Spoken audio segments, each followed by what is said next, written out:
Okay, question जो 14 है इसमें असर्शन में दिया है when a ferromagnetic substance is heated to high temperature it becomes paramagnetic in nature. ये ट्रू है, दिस इज ट्रू। अब ये पैरामैग्नेटिक कैसे बनता है, उसके लिए हम फेरो और जो मैग्नेटिक मटेरियल्स हैं इनको अगर हम देखें तो जो फेरोमैग्नेटिक मटेरियल्स हैं जैसे कि आयरन, कोबाल्ट और निकल, इनमें जो मैग्नेटिक डोमेन्स हैं they are aligned in the same direction. ये देखो, magnetic domains they are aligned in the same direction, ये एक पर्टिकुलर डायरेक्शन में सभी अलाइंड हैं।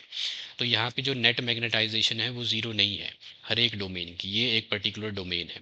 जबकि जो पैरामैग्नेटिक मटेरियल है उसमें जो मैग्नेटिक डोमेन्स हैं दीज आर रैंडमली ओरिएंटेड, तो ये एक दूसरे को की जो मैग्नेटाइजेशन है कैंसिल कर जाएंगे, नेट मैग्नेटाइजेशन यहाँ पे ज़ीरो हो जाएगा। मीन्स अगर मैग्नेटिक डोमेन जो है रैंडमली ओरिएंटेड है तो वो पैरामैग्नेटिक है, अगर किसी सेम डायरेक्शन में ओरिएंटेड है तो domains are aligned in the same direction तो वो फेरोमैग्नेटिक है।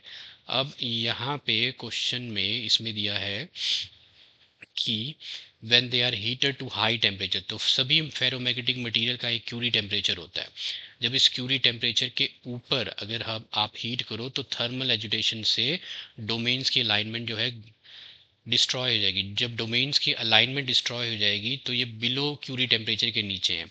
अबव क्यूरी टेम्परेचर के ऊपर ये आपकी अलाइनमेंट डिस्ट्रॉय हो जाएंगी, ये चेंज हो जाएंगी, इसमें डोमेन्स हो जाएंगी randomly oriented. Means ferromagnetic material आपका बन जाएगा paramagnetic.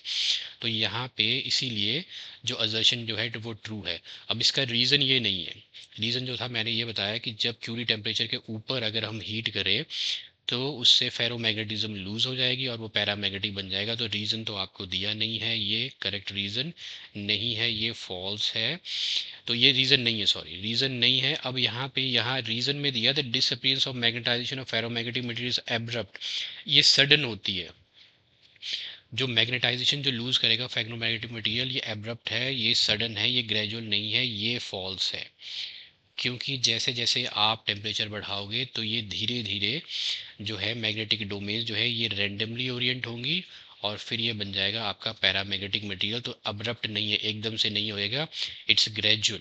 Gradual means the reason में जो आपको दे रखा है ये स्टेटमेंट फॉल्स है, लेकिन ये इसकी करेक्ट एक्सप्लेनेशन भी नहीं है। तो यहाँ पे assertion is true but reason R is false, C is the correct option है, सी करेक्ट ऑप्शन है।